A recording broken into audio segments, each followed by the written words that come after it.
Vale a pena assistir, edificante. Graças a Deus. Convido a amada igreja a se colocar em pé em nome de Jesus. Amém. A Bíblia. Abra sua Bíblia em Mateus capítulo 5, versículo 8.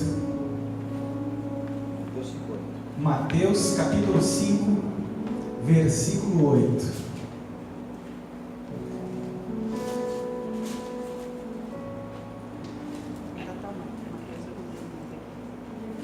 O tema da palavra: o perdão liberta.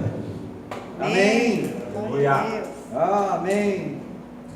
Está escrito na palavra de Deus em Mateus capítulo 5 e versículo 8: Bem-aventurados os limpos de coração, porque eles verão a Deus. Amém. Algumas traduções diz: bem-aventurados os puros de coração, porque verão a Deus. Glória a Deus. Amém? Amém. Podemos assentar.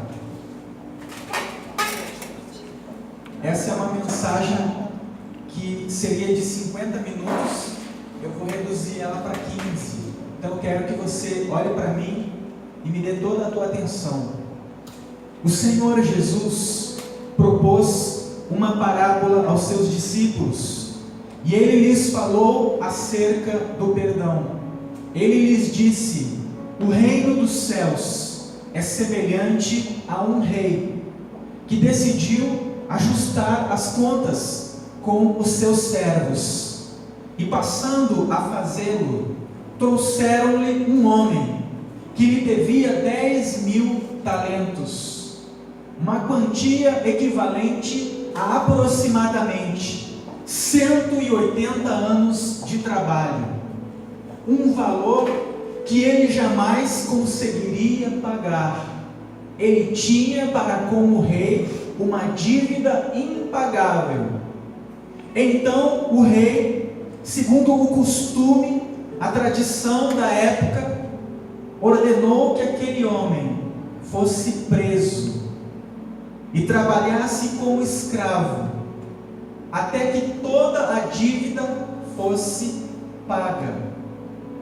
Ele seria um eterno escravo. Ele viu a sua vida destruída. Então, em um ato impensado, ele se prostra ante o trono onde estava sentado o rei e lhe roga dizendo: Senhor, tem misericórdia de mim, e tudo eu lhe pagarei. Verdade é que ele não tinha condições e jamais teria de honrar a dívida. Mas o rei tinha duas grandes qualidades. A primeira, o amor. Glória a Deus. A segunda, a justiça. E movido por íntima compaixão, pelo amor, um atributo presente no seu ser, o rei levanta aquele homem, olha nos seus olhos e diz: a tua dívida está perdoada. Amém. Ele poderia dizer: então me pague quanto puder, mas lhe cobrarei juro. Mas ele simplesmente perdoou. Não havia merecimento no servo, mas pela graça ele o perdoou. Amém. Uma coisa só o rei lhe disse: vá e faça o mesmo pelo teu semelhante. Aquele homem saiu dali com a vida restaurada, livre de uma dívida que o condenaria por toda a eternidade. Saindo da presença do rei, ele se deparou com um conservo, um homem que lhe devia 100 denários, uma quantia equivalente a 3 meses de trabalho. Ele acabara de ser perdoado 180 anos, e agora ele se depara com um conservo que lhe deve o equivalente a 3 meses. E Jesus diz que quando ele viu aquele homem, ele é tomado por ódio, por raiva. Ele avança sobre o homem, agarra com força o seu colarinho e o lança no chão, dizendo: pague o que me devem, eu exijo até o último centavo. O homem não tinha como pagar. Então, teve a mesma atitude que ele há pouco tivera com o rei. Ele se prostrou aos seus pés e lhe rogou, dizendo: Senhor, se propício a mim, e tudo te pagarei. Mas ele não se deixou tocar pela compaixão. Ele não perdoou como acabara de ser perdoado. Antes chamou os soldados e ordenou que aquele homem fosse preso, a fim de que a dívida fosse paga. Alguns servos do rei que passavam viram tudo. O rei tem informantes.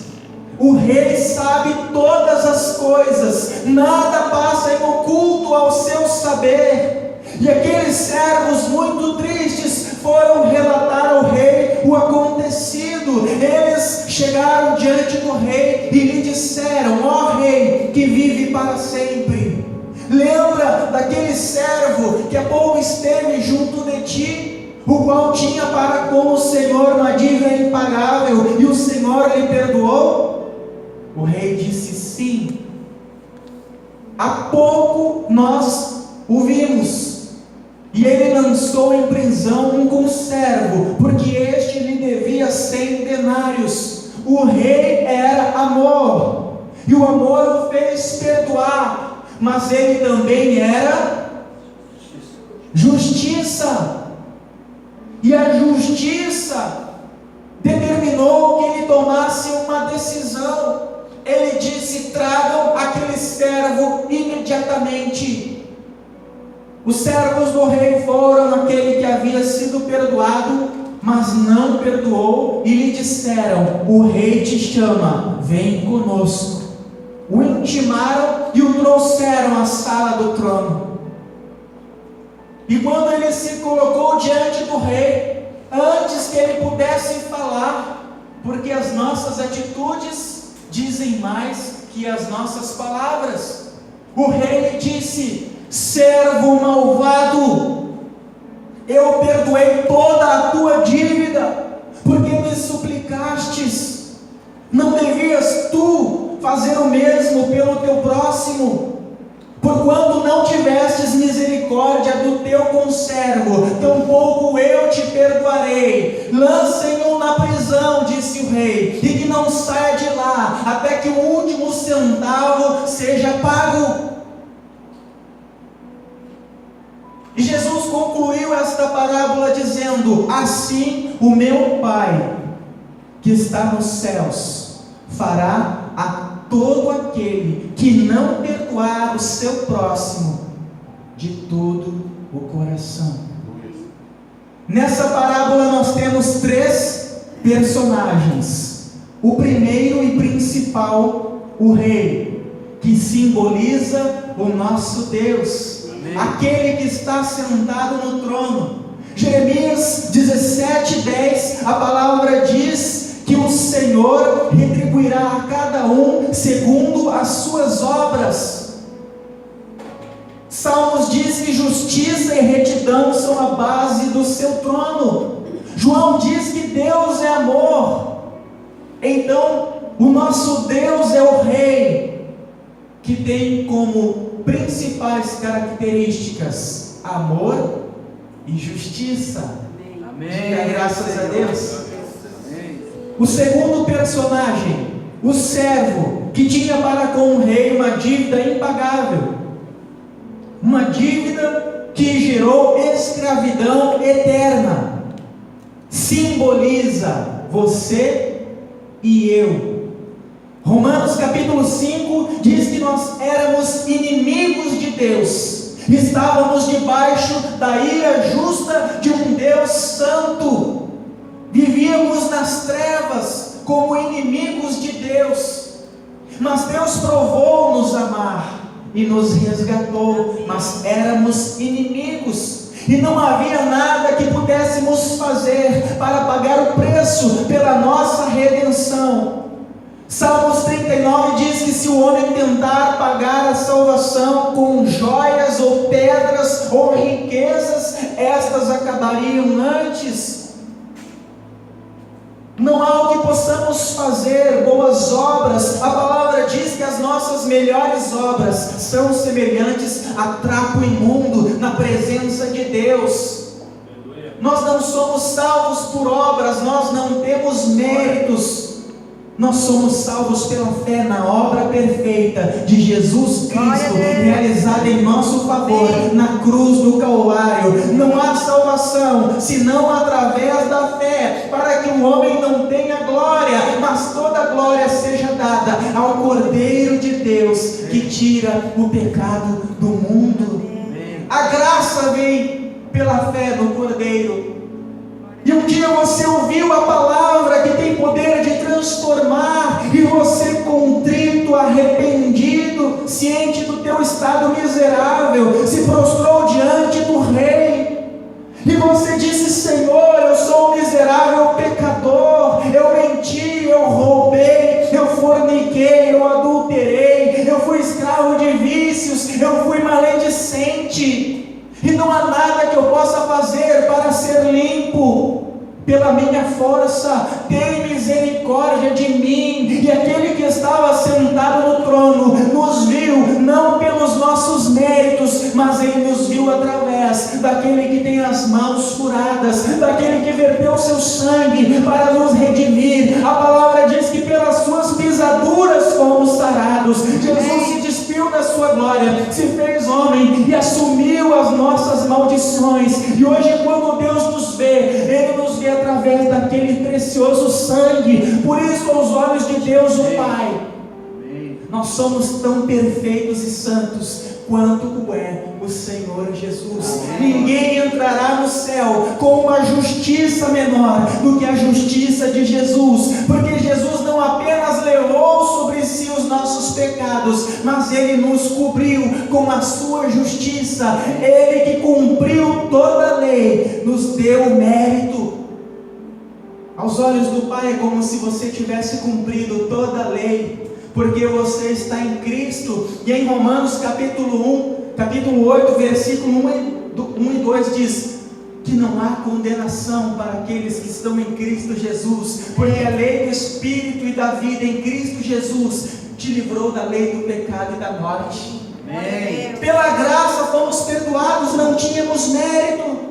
Nos levantamos diante do trono e passamos a viver em novidade de vida, adorando, servindo e crescendo no Senhor. Mas existe um terceiro personagem, o conservo, o servo do servo. Quem simboliza? O nosso irmão. Aquelas pessoas que puxam o nosso tapete, aquelas pessoas que nos perseguem sem motivo, que nos fazem mal, que nos odeiam, que olham para nós e sem motivos. Eu não simpatizo com ele, eu não sei, o santo não bateu. Aquelas pessoas que nos fazem mal, que nos entristecem, e muitas vezes nós não vigiamos, deixamos que a mágoa adentre o nosso coração. Há uma semana eu conversava com uma senhora que eu tenho aconselhado. Ela manifestou que o espírito imundo, o espírito cheio de ódio, disse que ia matar a netinha, e depois ela queria saber o porquê que ela manifestou. E eu conversei com ela e eu disse: você manifestou porque você não nasceu de novo e você tem uma brecha. Eu quero saber qual é essa brecha, porque não adianta eu orar por ti, você precisa fechar essa brecha. Não adianta expulsar o demônio, você tem que fazer a pessoa fechar a brecha, porque senão ele volta ali na frente. E ela disse: pastor,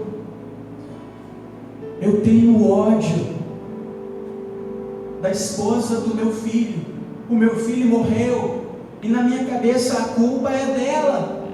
E faz anos que eu frequento a igreja toda semana, mas eu não consigo perdoar. Eu tenho uma raiva, eu tenho um ódio. E a oração daquela mulher sequer é ouvida. Jesus disse que se você vier ao altar de Deus para apresentar a Ele uma oferta, seja um louvor, uma oração, uma palavra, dízimo, seja uma oferta alçada, e você no caminho lembrar que tem mágoa, ressentimento, ira no teu coração contra o teu irmão, antes de colocar no altar, daquele que é santo, a tua oferta, primeiro reconcilie-te. Amém. Porque Amém. senão a tua oferta sequer é recebida. Porque a maior oferta que nós podemos oferecer a Deus é um coração quebrantado e contrito, Amém. cuja presença do Deus vivo, aquele que é santo, possa habitar. Aquele que é santo não habita em um coração, em um templo cheio de mágoa, de ressentimento, mas naqueles que têm um coração puro. Amém. Amém? Amém. Então, muitas vezes nós não perdoamos, e quando nós não perdoamos, nós anulamos o perdão de Deus. E você tem que entender que o perdão que você precisa todos os dias da parte de Deus é muito maior do que o perdão que você tem que dar àquele que te ofendeu. Amém. Aquilo que você peca contra Deus é impagável. É como aquela representação dos 10.000 talentos, uma dívida que você nunca vai pagar, porque se você olhar para a tua vida, você vai ver que você peca de manhã, de tarde e de noite. Por mais que você ore, leia as escrituras, congregue, sirva, você peca em pensamento, você peca em palavra, você peca em falta, você peca em atitude. Nós somos falhos. Nós precisamos da graça e da misericórdia de Deus. Então, se você quer o perdão de Deus, você precisa liberar o perdão. Amém. Você precisa deixar que a imagem daquele que te gerou seja gerada em você. E quando você perdoa, você está revelando ou manifestando a imagem de Jesus. Amém, igreja? Amém. O conservo, aquele que devia para o servo, é o nosso próximo. Aquela pessoa que precisa do nosso perdão, que vive nas trevas, que não conhece a Deus como você e eu. Jesus disse que você deve amar os que te odeiam e orar pelos que te perseguem, porque a nossa luta não é contra a carne ou sangue, mas contra principados e potestades, complementou o apóstolo Paulo. Então, você não tem que ver aquela pessoa como o teu inimigo. Aquela pessoa é fraca, precisa da tua oração, talvez está sendo usada pelo diabo, mas quando você orar e abençoar a vida dela, ela vai ser liberta e se tornar uma irmã, um irmão em Cristo Jesus. E você vai ser moldado à imagem e semelhança de Deus. Você vai ser um pacificador. Jesus disse que bem-aventurados os pacificadores, porque serão chamados de filhos de Deus. Amém. Glória a Deus. Então, quando você não perdoa, você não é perdoado. Não é o que diz o Pai Nosso?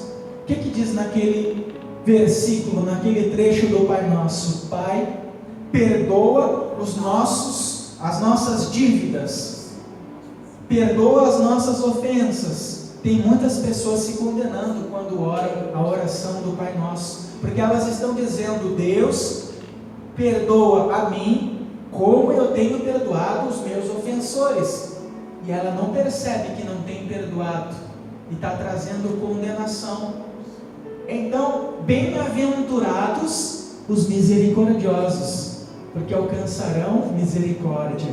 Quando você perdoa, e perdoar não é sentimento, foi o que eu disse para essa senhora. Perdoar é uma decisão. Você não tem que sentir, você tem que perdoar e liberar uma palavra, se prostrar diante do trono de Deus e dizer: Senhor, essa pessoa me magoou, me feriu, praticou injustiça contra mim, eu estou triste, mas eu estou entregando ela nas tuas mãos. Eu peço, revela-te a ela, perdoa ela, abençoa ela, que ela possa te conhecer como eu te conheço. Porque quando você ora por alguém que você tem mágoa, que você vê com maus olhos, Deus retira a mágoa e Ele te faz ver com os seus olhos, e você passa a ter amor e misericórdia pelos seus ofensores. E essa obra não vem de homens, essa obra só quem faz é o Espírito Santo. E não tem coisa mais gloriosa do que você sentir a presença de Deus encher a tua vida, quando você consegue ver alguém que te ofendeu com amor. Jesus estava pendurado na cruz, o corpo coberto de sangue, todo rasgado, mas Ele diz: Pai, perdoa-os, porque eles não sabem o que fazem. E se você é filho de Deus, você tem que expressar as atitudes de Jesus. A igreja foi chamada cristã primeiramente em Antioquia, porque eles agiam como Cristo, falavam como Cristo, pensavam como Cristo. Os cidadãos de Antioquia olharam para eles e disseram: aqueles lá são cristãos. Não é porque eles iam numa igreja, porque eles carregavam uma Bíblia, mas porque as atitudes deles eram semelhantes à atitude de Jesus. Amém. Eles falavam como Cristo, pensavam, agiam, falavam como Cristo. Por isso que quando olhavam para eles diziam: são cristãos. Você tem que ser como Cristo, ter um coração puro, quebrantado. Se tem alguma mágoa, libere. A pessoa que tem mágoa, que tem desejo de vingança, ela quer que o outro pague pelo mal que fez, como se ela estivesse tomando veneno e esperando que o outro morresse. A mágoa não vai ferir a quem você tem mágoa, a quem você quer mal, mas a você mesmo. Então, quando você perdoar, você vai ver que vai sair peso, você vai ser leve e você vai ser perdoado por Deus. Para complementar, João diz que se nós dizemos estar na luz, mas temos mágoas e ressentimento, ódio do nosso irmão, nós ainda permanecemos nas trevas. Porque aquele que está na luz ama, e o amor nos leva a perdoar. Amém? Amém. Vamos nos colocar em pé? Glória a Deus. Quantos aqui conseguiram pegar essa parábola, entender? Graças a Deus. Eu quero chamar o pastor Lucas, que vai dar continuidade, ele vai ministrar a Santa Ceia para nós. Graças a Deus. Glória a Deus.